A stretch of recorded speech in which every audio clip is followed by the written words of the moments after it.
பக்கம் கல்லேல இந்தியாவும், ஸ்ரீலங்காவும் விளையாண்டுக்கிட்டு இருக்கிறாங்க. பட் இப்போ வரைக்கும் இந்தியாவோட டாமினன்ஸ் இருக்குது. பட் இன்னொரு பக்கம் டார்வின்ல 4 நாளா ஆஸ்திரேலியாவ போட்டு ஆதிக்கம் பண்ணி பங்களாதேஷ் ஜெயிச்சிருக்கிறாங்க. டார்வின் டெஸ்ட் மேட்ச பத்தியும் பார்க்க போறோம். பட் நேயர்கள் நெறைய பேர் கேட்டிருந்தீங்க. டார்வின் டெஸ்ட் மேட்ச பத்தி பேசுங்கன்னு. எனக்கும் பேசலாம். தனியாவே ஒரு வீடியோ பண்ணலாமேன்னு நெனச்சேன். ஆனா இன்னைக்கு தான் நம்மளுக்கு பெருசா இங்க மேட்சஸே நெறைய நடக்கலையே. ஐ மீன் கல்லேல நடக்கலையே. கல்லே டெஸ்ட் மேட்சோட ரிவ்யூ இருக்க போது. ஆனா அதுக்கு முன்னாடி நீங்க கேட்ட டார்வின் டெஸ்ட் மேட்சோட ரிவ்யூவும் இருக்க போது. என்னோட தாட்ஸ் இருக்க போது. ஸோ சேனலுக்கு புதுசா வந்திருக்கீங்கன்னா சப்ஸ்கிரைப் பண்ணி வச்சுருங்க. பட் ஆஸ்திரேலியாவோட ஃபேன்ஸ் நெறைய பேர் நம்ம சேனல்ல இருக்கிறீங்க. நீங்க இந்த லாஸ எப்படி பார்க்குறீங்க? என்ன தப்பு நடக்குது? டீம் ஏதாவது மாத்தணும்னு நெனைக்கிறீங்களா? இப்படிங்கிற நெறைய விஷயத்த நம்ம வந்து இதுல டிஸ்கஸ் பண்ண போறோம். இன்ஃபாக்ட் நீங்க டிஸ்கஸ் பண்ண போறீங்க. கமெண்ட் பாக்ஸ்ல கமெண்ட் பண்ணுங்க. வீடியோக்குள்ள போலாமா? ஓவருக்கு 6 பால் தான். ஆனா நோ பால் போட்டா 7 பால். போடு ஐபிஎல் பப்பியா?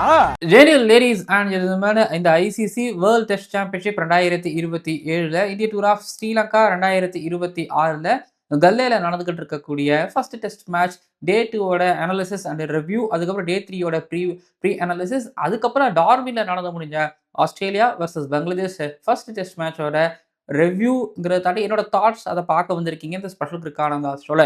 நான் டார்வின் டெஸ்ட் மேட்சை ஃபர்ஸ்ட் முடிச்சுட்டு வந்துடுறேன். ஏன்னா நான் சில நேரத்துல எனக்கு விருப்பப்பட்டது பண்ணுவேன். பட் ஆனா நீங்க நெறைய பேரு, என்னை விட நெறைய பேர் நீங்க விருப்பப்பட்டு கேட்ட ஒரு விஷயம்னா, டார்வின் டெஸ்ட் மேட்ச பத்தி பேசுங்க அப்படிங்கிறது தான். இதுல இந்த டெஸ்ட் மேட்ச்சு, அதாவது டார்வின் டெஸ்ட் மேட்ச்க்கு நம்ம போறோம் அப்படின்னா, இதுல வந்து ஹசன் முகமது 9 விக்கெட் எடுத்திருக்கிறாரு. மெஹதி ஹசன் மிராஸ் 2ண்ட் இன்னிங்ஸ்ல 5 ஃபர் மட்டுமல்லாம 65 ரன்னு அடிச்சிருந்திருப்பாரு ஃபர்ஸ்ட் இன்னிங்ஸ்ல. அதுக்கப்புறம் தன்சீத் ஒரு 100, 25 வயசு தன்சீத் தன்னோட first 100 in Australia. Test cricket ஹிஸ்டரியிலயும் அதான் அவருக்கு ஃபர்ஸ்ட் 100. ஷன்டோ நல்ல கேப்டனாவும் ஒரு 84 ரன்னு அடிச்சிருக்கிறாரு. இந்த வரலாற்று சிறப்புமிக்க இந்த டார்வின் டெஸ்ட் மேட்ச் வெற்றியில இவங்களோட பங்குகள்லாம் இருக்குது. கண்டிப்பா இதுல வந்து டஸ்கின் அகமது, எம்ரர் ஹுசைன் இவங்க எல்லாமே நம்ம சேர்க்காம இருக்கவும் கூடாது. அதே நேரத்துல இங்க மோமினுலயும் சேர்க்காமவும் இருக்கவும் கூடாது. கண்டிப்பா எல்லாருக்கும் ஒரு பெரிய ஒரு பங்கு இருக்குது. ஸ்லிப்ல நின்னவங்கள்ல இருந்து கொஞ்சம் ரன்கள் எடுத்து குடுத்தவங்க வரைக்கும் எல்லாருக்குமே அதுல ஒரு பங்கு இருக்கு. பட் இந்த ஒரு வரலாற்று வெற்றி எடுத்து பார்த்துக்கிட்டீங்க அப்படின்னா, நெறைய கதைகள் சொல்லுது. அதாவது பங்களாதேஷ் 2000லேருந்து டெஸ்ட் கிரிக்கெட் ஆடிட்டு இருக்கிறாங்க. ஆஸ்திரேலியாவுக்கு இது 3வது தடவ வராங்க. 3வது தடவ வந்த உடனே அப்படின்னு நம்ம சொல்லிற முடியாது. ஏன்னா 2000லிருந்து இவங்களுக்கு பெருசா ஆஸ்திரேலியா கூடலாம் ஒரு டூர் வைக்க மாட்டாங்க. இங்கிலாந்து கூடலாம் பெருசா ஒரு டூர் இங்கிலாந்துல வைக்க மாட்டாங்க. பட் ஆஸ்திரேலியா கூட இவங்களுக்கு கிடைக்குது. 2 டெஸ்ட் மேட்ச் சீரிஸா போடுறாங்க. ஃபர்ஸ்ட் டெஸ்ட் மேட்ச் டார்வின்ல ஜெயிக்கிறாங்க.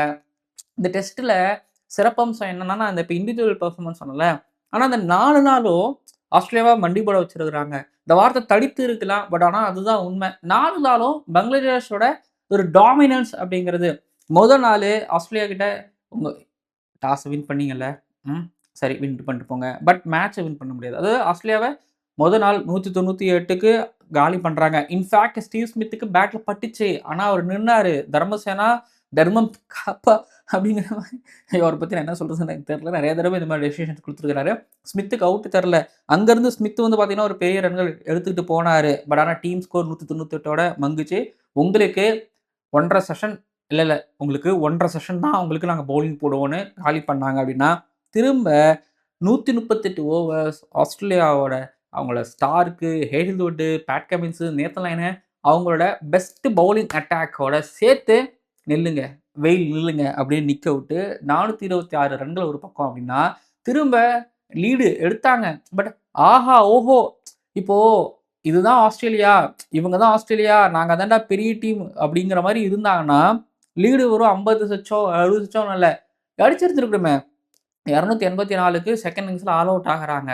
ஒரு 400, 450 போயிருந்திருக்கணும். 150, 200 டார்கெட் வச்சிருந்திருக்கணும். ஆனா ஆனா பங்களாதேஷ் அத வைக்கவில்ல. கிரீன் ஃபைட் பண்ணாரு. ஒரு 100 அடிச்சாரு. கீழ அலெக்ஸ் கேரி வழக்கம் போல ஒரு டஃப் நாக் எப்பயுமே வழக்கம் போல ஒரு ஆடுவாரு. ஒரு 50 இந்த தடவ 30 அடிக்க முடிஞ்சது. ஸ்டீவ் ஸ்மித் 44க்கு காலி. மெஹதி ஹசன் மிராஸ் செகண்ட் இன்னிங்ஸ்ல அவங்கள பாச்சா பலிக்கல. ஈஸியா ஜெயிக்கிறாங்க. சேஸ் பண்றாங்க 4வது நாள். ஸோ டே 1லிருந்து மேட்ச் முடிஞ்ச அந்த டே 4 வரைக்கும் வந்து பார்த்தீங்கன்னா, பங்களாதேஷோட டாமினன்ஸ்.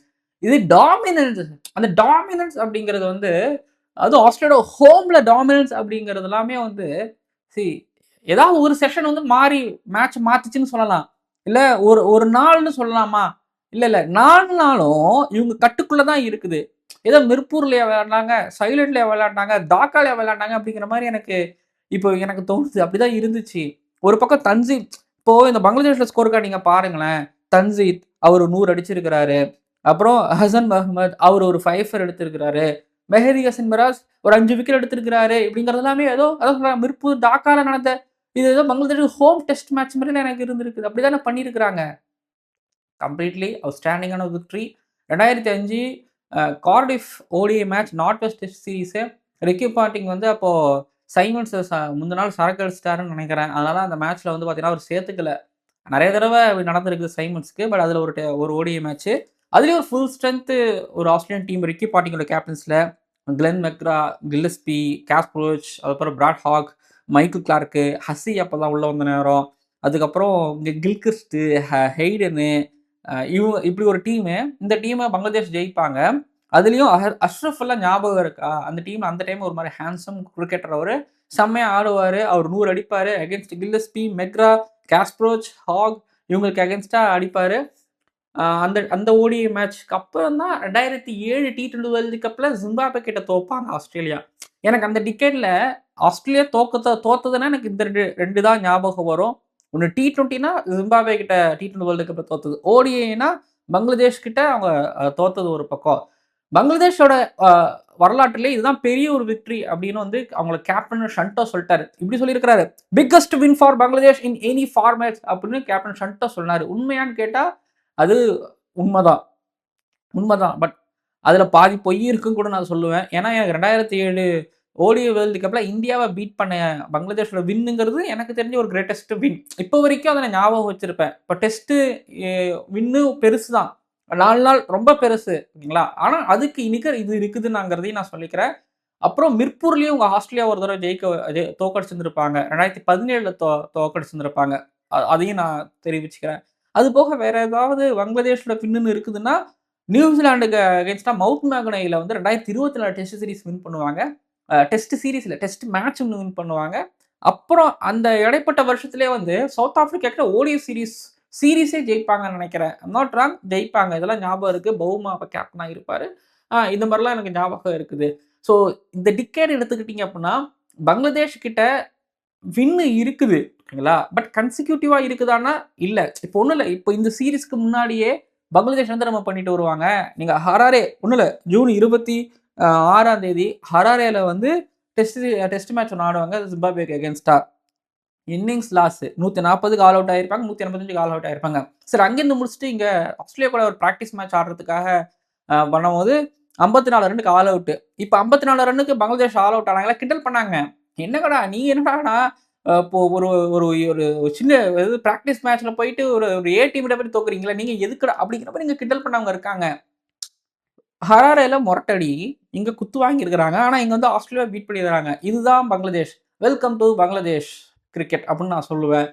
நல்ல எப்படி சொல்றது? நல்ல ஒரு பவுலிங் அட்டாக் வச்சிருக்கிறாங்க. இன்ஃபாக்ட் அவங்களுக்கு நஹீட் ராணா இல்ல. நஹீட் ராணா இல்லாமலே இப்ப டஸ்கின் அகமது, ஷோரிஃபுல் இஸ்லாம், மோமினுல் இந்த இந்த இந்த ஃபாஸ்ட் பாலர்ஸ் அப்போ நியூசிலாந்து கிட்ட ஜெயிக்கும்போது இருந்தாங்க. இப்போ வந்து பார்த்தீங்கன்னா, ஹசன் முகமது ரொம்ப நான் ரேட் பண்ணக்கூடிய ஒரு நல்ல ஒரு ஃபாஸ்ட் பாலர் இப்படியும் நான் சொல்லுவேன். அவங்க கிட்ட நல்ல ஃபாஸ்ட் பவுலிங் அட்டாக் இருக்குது. பட் பேட்டிங் தான் கொஞ்சம் ஃபோக்கஸ் பண்ணணுங்கிற மாரி நான் யோசிப்பேன். பட் இப்ப பேட் கமின்ஸ் சொல்லியிருக்காரு. எங்களோட பேட்டிங் நாங்க கொஞ்சம் ஃபோக்கஸ் பண்ணணும்னு. இப்ப இல்ல அது எப்பலருந்தே அதுதான். சவுத் ஆப்பிரிக்கா கிட்ட வேர்ல்ட் டெஸ்ட் சாம்பியன்ஷிப் ஃபைனல் தோத்ததுக்கான ரீசனும் பேட்டிங். பேட்டிங் இல்லாம போனது தான். அதுதான் பெரிய பிரச்சனை. இன்ஃபாக்ட் செகண்ட் இன்னிங்ஸ்லயும் இல்ல ஃபர்ஸ்ட் இன்னிங்ஸ்லயும் பங்களாதேஷுக்கு நெறைய கேட்சஸ் விட்டுருப்பாங்க ஆஸ்திரேலியா. அதையும் அங்க நான் மென்ஷன் பண்ணி நான் நினைக்கிறேன் நானு. ஓவரால் ஆஸ்திரேலியன் ஃபேன்ஸ் அதாவது நம்ம தமிழ்நாடுல இருக்கக்கூடிய ஆஸ்திரேலியா ஃபேன்ஸ் பார்த்தாங்கன்னா என்ன யோசிப்பாங்கன்னா, என்ன சொல்லுவாங்கன்னா, இது எங்களோட ஆஸ்திரேலியா இல்ல அப்படின்னு சொல்லுவாங்க. அப்படிதான் கொஞ்ச நாளாவே ஆஸ்திரேலியா கழுது தெரிஞ்சு கட்டெரும்பா ஆன கதையா தான். ஏன்னா பங்களாதேஷ் கிட்ட ஓடி சீரிஸ் தோத்தாங்க. அப்புறம் ஜிம்பாப்வே கிட்ட இந்த T20 வேர்ல்டு கப்ல வாங்கி வெளில வந்தாங்க. இதெல்லாமே இருக்குது. ரீசென்ட் பாஸ்ட் டைம்ல அ ஆஸ்திரேலியாவ வந்து சொல்லிக்கிற அளவுக்கு ஒண்ணும் பண்ணல. கேட்டா ஒண்ணு சொல்லுவாங்க, ஐசிசி ஈவென்ட்ஸ்க்கு முன்னாடி செம்மையா நடிப்பான்ப்பா. பைலிண்டர் சீரிஸ்லாம் மொரட்டா நடிப்பான்ப்பா. கரெக்ட் தான். இதுக்கு முன்னாடி நடிச்சிருக்கிறாங்க தான். ஞாபகம் இருக்கு. 2022 T20 world cup 22 T20 world cup இல்ல 21 T20 வேர்ல்டு கப் ஜெயிக்கிறதுக்கு முன்னாடி ஆஸ்திரேலியா வந்து பங்களாதேஷ தோத்துருப்பாங்க. பட் அது வந்து ஃபுல் டீம் கிடையாது. அது மேத்யூ வட் கேப்டன்ஸ்ல போயிருந்திருப்பாங்க. ஓகேங்களா? பட் இந்த மாரி அப்பப்போ ஏதாவது நடக்கும். ஆனா மிராக்கிள் ஒண்ணு பண்ணிருவாங்க. ஆனா இந்த தடவ ஏத்துக்கிட்டு தான் ஆகணும். அக்செப்ட் பண்ணிட்டு தான் ஆகணும். இப்பவும் அந்த சப்போர்ட் கட்டவே முடியாது. பட் ஒண்ணு அ இது இது ஒண்ணு என்னன்னா, பங்களாதேஷ் பொறுத்தவரைக்கும் இந்த மாரி ஜெயிப்பாங்க. ஓகேங்களா? நான் சொன்னேன்ல, சவுத் ஆஃப்ரிக்கா கிட்ட சீரிஸ் ஜெயிப்பாங்க. ODI series. நியூசிலாந்துட ஜெயிச்சாங்க. வெஸ்ட் இண்டீஸ்ல ஒண்ணு ஜெயிச்சாங்க. ஆனா அடுத்ததே வந்து பார்த்தீங்கன்னா தோத்துருவாங்க. மட்டமா தோப்பாங்க. மகா மட்டமா அடி வாங்குவாங்க. இப்போ அடுத்த டெஸ்ட் மேட்ச்சு ஆஸ்திரேலியா அத பண்ணிட்டாங்கன்னா, இத்துடன் விளையாட்டு செய்திகள் நிறைவடைந்தது. பங்களாதேஷ் இயல்பு நிலைக்கு திரும்பியது அப்படிங்கிற மாரி நம்ம சொல்லிறலாம். ஆனா நான் ஒண்ணு சொல்லுவேன். ரிப்பீட் பண்றேன். பங்களாதேஷ்ல நல்ல ஃபாஸ்ட் பவுலிங் அட்டாக் இருக்கு. அவங்க நல்ல யங்ஸ்டர்ஸ் இருக்காங்க. எவரட் ஹுசைன், தஸ்கீன் அகமது ஒரு 2022 T20 வேர்ல்டு கப்புக்கு அப்புறம் ஒரு மாரி அதுக்கு முன்னாடில இருந்தே நல்லா பண்ணிட்டு வந்துட்டு இருக்காரு. பட் ஹைலைட்டடா 2022 T20 வேர்ல்டு கப்ல இருந்து நான் அவர பார்த்துட்டு வந்துருக்கிறேன். அவர் ரிட்டர்ன் நல்லா இருக்குது ஒரு பக்கம் அப்டின்னா, எப்ரட் ஹுசைன் நான் அண்டர் 19லேருந்து பார்த்துட்டு வரேன். ஸோ கலக்கிட்டு இருந்துகிட்டு இருக்கிறாரு. அண்ட் இப்போ ஹசன் முகமது ஒரு நல்ல ஒரு பேக்கேஜ். இது போக வந்து பார்த்தீங்க அப்டின்னா, அங்க சொல்லிக்கிற மாரி இருக்குறாங்க. அவங்களுக்கு bench strength, fast bowling attack நல்லா இருக்குதுங்கிறதையும் நான் தெரிவிக்க ஆசைப்படுகிறேன். பேட்டர்ஸ் அவங்களுக்கு எப்பவுமே இந்த ரொட்டேட் பண்ணிட்டே இருப்பாங்க. ஒருத்தவங்க சரியா உட்கார வைக்க மாட்டாங்க. அவங்களும் பெருசா அடிக்கவும் மாட்டாங்க. அது இருந்துகிட்டு இருக்கு பங்களாதேஷ் பொறுத்தவரைக்கும். Overall okay. இந்த டிகேட்ல பங்களாதேஷ் சில நல்ல வெற்றிகள் பெற்று வந்துகிட்டு இருக்கிறாங்க டெஸ்ட்லயும். வெஸ்ட் இண்டீஸ பீட் பண்ணாங்க. வெஸ்ட் இண்டீஸ்ல. நியூசிலாண்ட பீட் பண்ணாங்க. நியூசிலாண்ட்ல. இப்போ வந்து பார்த்தீங்க அப்படின்னா, ஆஸ்திரேலியாவ பீட் பண்ணியிருக்காங்க. அண்ட் ஆஸ்திரேலியால. இது ஒரு பெரிய ஒரு விக்டரி. ஷன்டோ சொன்ன மாரி இது அவங்களோட ஃபார்மேட்டோட ஒன் ஆஃப் த பெஸ்ட் வின்னுன்னு நான் சொல்லுவேன். இதுதான் பெஸ்ட் வின்னுன்னு நான் சொல்ல மாட்டேன். But one of the best win. But ஆஸ்திரேலியாவ டாமினேட் பண்ணியிருக்காங்க. அதுவும் 4 நாள் டாமினேட் பண்ணியிருக்காங்க அப்படிங்கிறதையும் தெரிவிச்சுக்கிறேன். ஆனா இந்தியா கிட்ட வந்து நியூசிலாந்து ஹோம்ல ஜெயிச்சுட்டு போகும்போது நான் ஒரு விஷயம் சொல்லியிருப்பேன். ஹோம்ல வந்து ஒரு அவே டீம் வந்து ஜெயிக்கிறாங்க. அதுவும் ஒரு அவே டீம் வந்து டெஸ்ட் ஜெயிக்கிறாங்க அப்படிங்கிறது வந்து நல்ல விஷயமா நான் பார்க்குறேன்னு நான் சொல்லுவேன். அதுக்கு காரணம் என்ன அப்படின்னா, அங்க காம்படிட்டிவ்னெஸ் இருக்குது அப்படிங்கிற மாரி நான் பார்க்குறேன். பிளஸ் இது இந்த மாடர்ன் டே கிரிக்கெட்ல வந்து டெஸ்ட்டுமே கொஞ்சம் ரொம்ப எப்பயாவது ஒரு ஒரு மாரி வருது. அப்படிங்கும்போது பிளேயர்ஸ் அவங்களுக்கு ப்ரிப்பரேஷனும் எவ்வளோக்கு பண்றாங்க, எவ்வளோ கிடைக்குது அப்படிங்கிறது எனக்கு தெரியல. ஸோ அந்த பிரச்சனையினால தான் இப்போ ஒரு ஒரு அவே டீம் வந்து ஜெயிக்கிறாங்களோ, இல்ல லோவர் ரேங்கிங்ஸ் டீம் மேல இருக்கிற டீம் போடுறதுக்கும் ஒரு வாய்ப்பு அப்படிங்கிறது கையில உருவாகுது அப்படிங்கிற மாரி நான் பார்க்குறேன். பட் பங்களாதேஷ்ல ரெகுலரா டெஸ்ட் ஆடுற மாரி எனக்கு ஒரு ஃபீல் இருக்குது. ஏன்னா ஒரு ஜிம்பாப்வே ஃப்ரீயா இருக்கும்போதோ, ஒரு ஸ்ரீலங்கா ஃப்ரீயா இருக்கும்போதோ, பாகிஸ்தான் கூட அவங்க மே மாசம் கூட அவங்க விளையாண்டாங்கன்னு நெனைக்கிறேன். சீரிஸ் ஜெயிச்சாங்கன்னு நெனைக்கிறேன். ஸோ இப்படிலாம் நடந்துட்டு இருக்கு. ஆமா பாகிஸ்தான்ல ஒரு டெஸ்ட் சீரிஸ் ஜெயிச்சாங்க. சைலட்ல 1, மிர்பூர்ல 1 ஜெயிச்சாங்க. ஆமா ஞாபகம் இருக்கு. ஸோ இப்படின்னு வந்து பார்த்தீங்கன்னா, அவங்களால இந்த டெஸ்ட் கன்டின்யூ பண்ண முடியுது. பட் இந்த பக்கம் டாப் ரேங்கிங்ஸ் டீம் கிட்ட டெஸ்ட்டு, ஓடிஐ, T20 அவங்கலாம் மாறி வருதுனால ஒரு கஷ்டமா இருந்துகிட்டு இருக்கு. எனிஹவ் இப்போ பங்களாதேஷ் பத்தி நான் சொல்லிட்டேன். பவுலிங் செம்மையா இருக்குது. பேட்டிங் அப்படிங்கிறது ஒரு பக்கம். அப்புறம் இன்னொன்னு மெஹதி ஹசன் மிராஸ் 5 ஃபார் எடுத்திருப்பாரு. இந்த டார்பின்ல 2ண்ட் இன்னிங்ஸ்ல. இந்த ஒரு விஷயத்த நான் எத வச்சு சொல்லணும்னா 2018ல குல்தீப் யாதவ் எஸ்சிஜில வந்து ஒரு 5 ஃபார் 1 எடுப்பாரு. அப்ப ரவி சாஸ்திரி சொல்லுவாரு, "இவரு இங்க 5 ஃபார் எடுக்குறாருன்னா, உலகத்துல எல்லா இடத்துலயுமே செம்மையா போடுவாரு. இவரு தான் எங்களுக்கு அடுத்த மெயின் ஸ்பின்னர்ன்னு" சொன்னாரு. சொன்னாரு அவ்வளோதான். அதுக்கப்புறம் அவரு கொஞ்சம் அப்படியே ஒதுக்கிலாம் வச்சாங்க குல்தீப் யாதவ் அது வேற விஷயம். பட் குல்தீப் யாதவுக்கு அப்புறம் ஆஸ்திரேலியால வந்து அதுவும் 2ண்ட் இன்னிங்ஸ்ல ஒரு 5 ஃபார் அப்படிங்கிறது மெஹதி ஹசன் மிராஸ். அவருதான். அடுத்தது தன்சீதோட 100 கண்கொள்ளா காட்சியா இருந்துச்சு. கண்கொள்ளா காட்சியா இருந்துச்சு. அகைன் ரிப்பீட் பண்றேன். அதாவது ஆஸ்திரேலியாவோட பெஸ்ட் எவர் ஒரு ஃபாஸ்ட் பவுலிங் அட்டாக்குக்கு அகைன்ஸ்டா அடிச்ச 100. அங்க அஷ்ரஃப் அலி எப்படி நார்த் வெஸ்ட் ஓடிஐ சீரிஸ் 2005ல கார்டிஃப்ல அடிச்சாரோ 100 அந்த 100க்கு இணையா அந்த ஒரு 100 பார்க்கலாம். அது மேட்ச் வின்னிங் 100 மாறியிருக்கு. இன்னொரு பக்கம் ஹசன் மஹ்மத் ஹைலைட்ஸ்லயே சில பல பால்ஸ் பாருங்க. அவ்வளோ பீட்டன் ஆகியிருந்திருப்பாங்க. அவ்வளோ கஷ்டப்பட்டு இருந்திருப்பாங்க. டிராவிஸ் ஹெட்டர்லாம் பேக் டு பேக் விக்கெட்ஸ் எடுத்திருந்திருப்பாரு. ஸோ சொல்ல வார்த்தையே இல்ல. இங்க ஹசன் மஹமத் அண்ட் அண்ட் இன்னொரு விஷயம் 2 தடவ ஆஸ்திரேலியாவ ஆல் அவுட் பண்ணியிருக்கிறாங்க. முக்கியமா 2 தடவையும் 300 ரன்களுக்கு மேல அடிக்க விடல. முக்கியமான விஷயம் என்னன்னா, ஃபர்ஸ்ட் இன்னிங்ஸ்ல 53 ஓவர் தான். 2வது ஓவர்ல 95 ஓவர் தான். ஆக மொத்தத்துல 150 ஓவர் தான் பிடிக்க விட்டுருக்காங்க அப்படிங்கிறதையும், ஒரு கிரேசியான விஷயம். ஒரு கிரேசியான ஒரு டெஸ்ட் மேட்ச் பங்களாதேஷ் டார்வின்ல ஆடியிருக்கிறாங்க. இது கண்டிப்பா பங்களாதேஷ் கிரிக்கெட் ஹிஸ்டரில ஒரு முக்கியமான ஒரு நாள். அவ்வளோதான். ஓகேங்களா? இப்போ ஆஸ்திரேலியா பத்தி நான் டிஸ்கஸ் பண்ணுவோம். ஒரு ஒரு ஒரு 2 நிமிஷம். ஆஸ்திரேலியா பத்தி நம்ம என்ன பேச போறோம் அப்டின்னா, அவங்களுக்கு ஸ்டார் கம்மின்ஸ், அதுக்கப்புறம் நேத்தன் லயன், ஜோ ஹேசல்வுட். இதுல வந்து நேத்தன் லயனுக்குலாம் வயசு ஆயிட்டே இருக்குதுல்ல. ஸ்டார்க்கும் அப்படிதான் இல்ல. கம்மின்ஸு ஆமால்ல. இப்போ சில பேருக்கு அந்த அந்த அந்த பவுலிங் அட்டாக்கே உடையறதுங்கிறத தாண்டி உங்களுக்கு ஆண்டர்சன் பிராட் போனதுக்கப்புறம், ஒரு மாரி அன்ஸ்டேபிளா இருக்கிறாங்க இங்கிலாந்தோட பவுலிங் அட்டாக் ஞாபகம் இருக்கா? பட் இந்த இடத்துல நான் வந்து நியூசிலாந்து அப்படி கிடையாது. நியூசிலாந்து அவங்க சவுத்தியும், போல்ட்டும் போனதுக்கப்புறம் அவங்க சமாளிச்சுடுறாங்க. அவங்களுக்கு சமாளிக்கிறாங்கங்கிறத தாண்டி அவங்களோட பவுலிங் அட்டாக் நல்லா வந்துருச்சு. பட் இப்ப ஆஸ்திரேலியா என்ன பண்ண போறாங்க? ஆஸ்திரேலியாவுக்கு யார் எடுத்துட்டு வந்தாலும் அது என்னமோ உட்காராத மாரி தெரிய மாட்டேது. ஸ்காட்டி போனெல்லாம் வந்தாரு. ஆனா, எ எடுத்துட்டு வர முடியல. என்னன்னு எனக்கு தெரியல. அதுக்கப்புறம் முன்னாடி பேட்டிங் அட்டாக் ஆல்ரெடி பல்ல இளிச்சுக்கிட்டு இருக்கு. இப்ப ஹெட் ஓப்பன் பண்றாங்க. முன்னாடி ஹெட் மிடில் ஆர்டர் தானே இறங்கிட்டு இருந்தாரு. நாட் ராங் ஹெட் கீழ இறங்கிட்டு இருந்தவர மேல அனுப்பிட்டு இருக்கிறாங்க. அவங்களுக்கு ஓப்பனிங் அமைய மாட்டுது. மார்வல் செலிப்ரேஷன் தாண்டி போகணும், போயிருவாங்க அப்டின்னுங்கிற மாரி எனக்கு பர்ட்டிகுலரா எனக்கு தோணுது. ஸ்மித்தோட கேப்டன்சில ஸ்மித் ஆடுன மாரி எனக்கு இன்னைக்கு ஃபீலா இருந்துச்சு. அவரோட பேட்டிங் பார்க்கும்போது, அவர் ஒரு ஃபைட் பண்ணது பார்க்கும்போது. மத்தபடி சொல்லிக்கிற மாரி கீழ கேரி ஆடியிருக்கிறாரு. அவ்வளோதான். ஆஸ்திரேலியா கண்ண முழிச்சுக்கலன்னா ஃபைனல் போக முடியாது. கன்சிக்யூட்டிவா 3வது தடவையா போலாம் ஃபைனல் அப்புட்ன்னு அவங்க 3வது தடவ தானா? இந்தியா கிட்ட 1, 2 ஆமா. வாய்ப்பு இருக்கான்னு கேட்டா, எனக்கு என்னமோ தூரமா போயிருச்சுன்னு எனக்கு தோணுது. பட் ஆஸ்திரேலியா ஒரு சாம்பியன்ஸ் டீம். திரும்ப அடுத்து எப்படி வரணும்னு அவங்களுக்கு தெரியும். இன்னொரு 9, 10 டெஸ்ட் மேட்ச்ல 6 ஜெயிக்கணும்னு நெனைக்கிறேன். வேர்ல்ட் டெஸ்ட் சாம்பியன்ஷிப் ஃபைனல் போணும்னா. ஐயோ! பார்ப்போம் என்ன பண்றாங்கன்னு சொல்ட்டு. இன்னும் அவங்களுக்கு இன்னும் எவ்வளோ டெஸ்ட் மேட்ச் இந்தியா கூடலாம் இருக்குது. இந்த நிலைமையில போச்சுன்னா, இந்தியா கிட்டலாம் வந்து 5க்கு 0ன்னு ஒயிட் வாஷ் ஆகுற அளவுக்கு வருவாங்க. சரி ஓகே. இவ்வளோ இமேஜின் பண்ண வேணாம். செகண்ட் டெஸ்ட் மேட்ச் எப்படி கம்பேக் குடுக்குறாங்கன்னு பார்ப்போம். குடுத்துருவாங்கன்னு எனக்கு தோணுது. பார்ப்போம். பட் பங்களாதேஷ்ல நல்ல ஒரு பவுலிங் அட்டாக் இருக்கு. அதுல நான் இல்லன்னு சொல்லவே மாட்டேன். ஆஸீஸ் ஃபேன்ஸ் என்ன நெனைக்கிறீங்க? ஃபியூச்சர் இருக்கிற மாரி உங்களுக்கு ஏதாவது தெரியுதா கண்ணுக்கு? இங்கிலாந்து மாரி தான் ஆகப்போதா? ஆல்ரெடி இங்கிலாந்து முடிஞ்ச மாரி ஒரு விஷயம் ஒரு ஃபீல் தோணுது. இங்க ஆஸ்திரேலியா எப்படி இருக்கிறாங்க? பார்ப்போம். நீங்க சொல்லுங்க. இது டார்வின் டெஸ்ட் மேட்ச பொறுத்தவரைக்கும். ஓகேங்களா? இப்ப நம்ம அடுத்தது வந்து நம்ம போயிடலாம். நேரா கல்லேக்கு போயிடலாம். அது கல்லேங்கிறத சொல்லாதீங்க. காலி அப்புட்ன்னு சொல்றாங்க.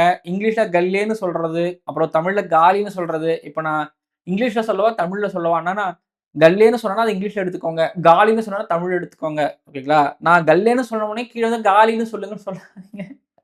நான் இங்கிலீஷ்ல சொல்றேன் அப்படிங்கிறத நெனச்சுக்கோங்க. சரி, ஓகே. இப்போ கல்லேக்கு போயிரலாமா? காலிக்கு போயிடலாமா? உங்க விருப்பத்துக்கு ஏத்த மாரி 2 சொல்ட்டேன். நாளு 288 ரன்னு இந்தியா அடிச்சிருந்தாங்க. தேவ்தத் படிக்கல் ஒரு 100 அதுக்கப்புறம் கேஎல் ராகுலுக்கு ஹாம்ஸ்ட்ரிங். அதனால ஹாம்ஸ்ட்ரிங் ஒரு மாரி கை பிடிச்சுக்கிச்சுன்னு அவரு போயிட்டாரு. ஸோ 288 2வது நாளு இந்தியா ஃபுல்லா பேட் பண்ணுவாங்க.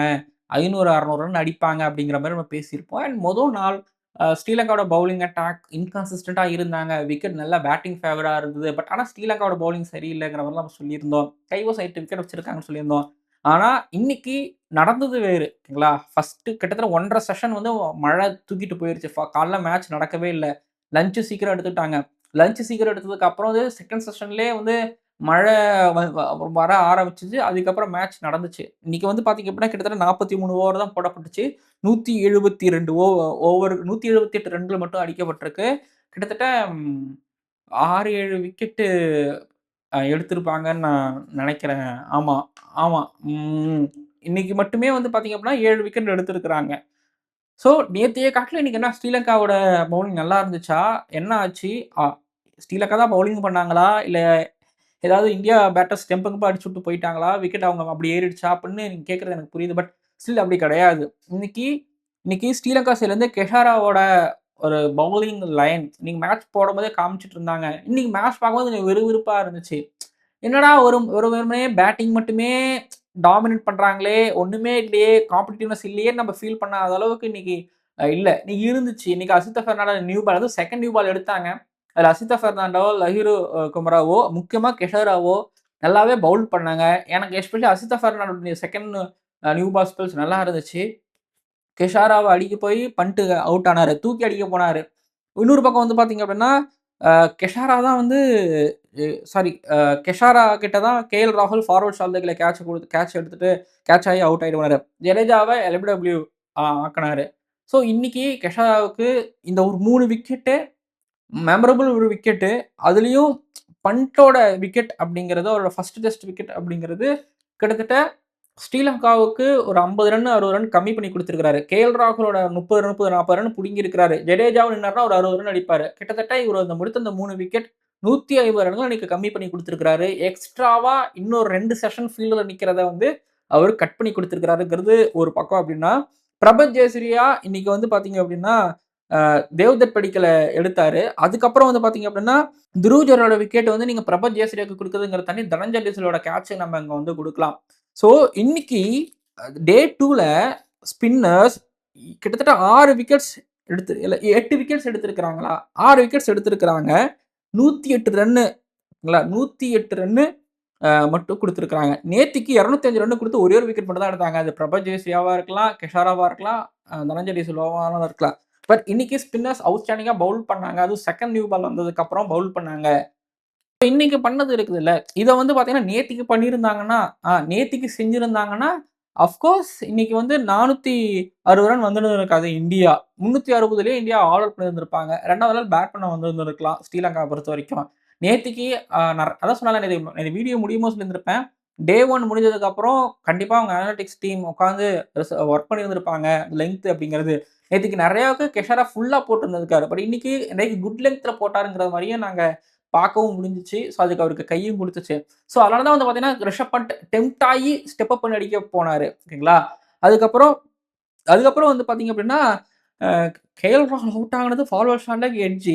தேவ்தத் படிக்கல் ஸ்டெப் அப் பண்ணி அடிக்க வந்தாரு. இத்தனைக்கும் பாருங்க, தேவ்தத் படிக்கல் செம்ம கண்ட்ரோல்டா புரியுதுங்களா? ஃபுட் ஒர்க் குடுத்து, ஃப்ரண்ட் அண்ட் பேக் போயி, அக்ரெசிவா ஆடுனவரையே அவர் ஸ்டெப் அப் பண்ணி பிரப ஜெயசூர்யாவ வெளில வர வச்சு எடுத்திருக்கிறாருன்னா, ஸோ பார்த்துக்கோங்க. இன்னைக்கு ஸ்ரீலங்கா சூப்பரா பவுல் பண்ணாங்கன்னா, இந்தியன் டீமுக்கு சேலஞ்ச் பண்ணாங்க.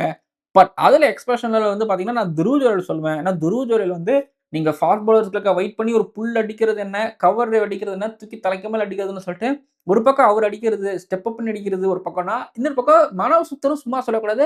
அவருக்கு கொஞ்சம் ஓரளவு சரியா படாட்டியும், அவருக்கு ஒரு ரன்ஸ்கள் அப்படிங்கிறது வந்துருது. அவங்கள அந்த 50 ரன் பார்ட்னர்ஷிப் இன்னைக்கு வந்து பார்த்தீங்க அப்படின்னா, அதுதான் ஒரு பெஸ்ட் ஒரு பார்ட்னர்ஷிப். தேவ்தத் படிக்கல், பண்ட் 71 ரன்கள் நேத்திக்கு இன்னைக்கு சேர்த்து அடிச்சாங்க. பட் தேவ்தத் படிக்கலும் சாரி மனோ சுத்தரும், துருவ் ஜுரலும் சேர்ந்து ஒரு 55 ரன் அடிச்சாங்க. பட் இப்போ வந்து பார்த்தீங்க அப்படின்னா, அ பின்னாடி பிரசித் கிருஷ்ணாவும், குல்தீப் யாதவும் நின்னுகிட்டு இருக்கிறாங்க. பட் இன்னைய நாள் நல்ல கிரிக்கெட் நடந்துச்சு. ஆனா என்ன 43 ஓவர் தான் நடந்துருச்சு. இன்னைக்கு நான் சொல்றேன். இன்னைக்கு நெறைய தடவ பால் வந்து பார்த்தீங்கன்னா, அடிச்சு அங்க கவர்ல அதாவது மேல படுதா போத்திருந்தாங்கல்ல, அத ஓரமா போடம்போது, அதுல தண்ணி தேங்கி, அதுல பால் பட்டு அடிக்கடி வந்து பார்த்தீங்கன்னா, தொடச்சுக்கிட்டே இருந்தாங்க. பால் அடிக்கடி ஈரமாயிக்கிட்டே இருந்தது. அது ஆட்டத்தின் போக்க மாத்தி இருக்குதா? அப்படிங்கிறதெல்லாம் போக போக தான் தெரியும். இன்னைக்கு இப்படிலாம் நடந்துச்சு. பட் நீங்க பண்டோட அந்த விக்கெட் அவர் எப்பவுமே அப்படிதான் ஆடுவாரு. ஆனா, இன்னும் கொஞ்சம் அவரோட இன்னிங்ஸ கொஞ்சம் தூக்கி இன்னும் எடுத்துட்டு போயிருந்திருக்கலாம். அவர் அந்த ஷாட்டுக்கு போயிருந்திருக்க வேணாம்னு தோணுச்சு. ஏன்னா, அந்த நேரத்துல அவருக்கு சரியாவே படல ஒண்ணு. அதுக்கப்புறம் ஜடேஜா அன்னைக்கு விட்டுட்டாரு. ஜடேஜாவோட ரன்னு தான். ஜடேஜா அன்னைக்கு அவர் பொதுவாவே 60 ரன்னு 100 பாலுக்கு ஆடுறவரு. இன்னைக்கு அவர் ஒரு ஆள் ஆடியிருந்தாருன்னா, இன்னைக்கு இந்த விக்கெட் ஃபால் அவ்வளோ ஆயிருக்காது.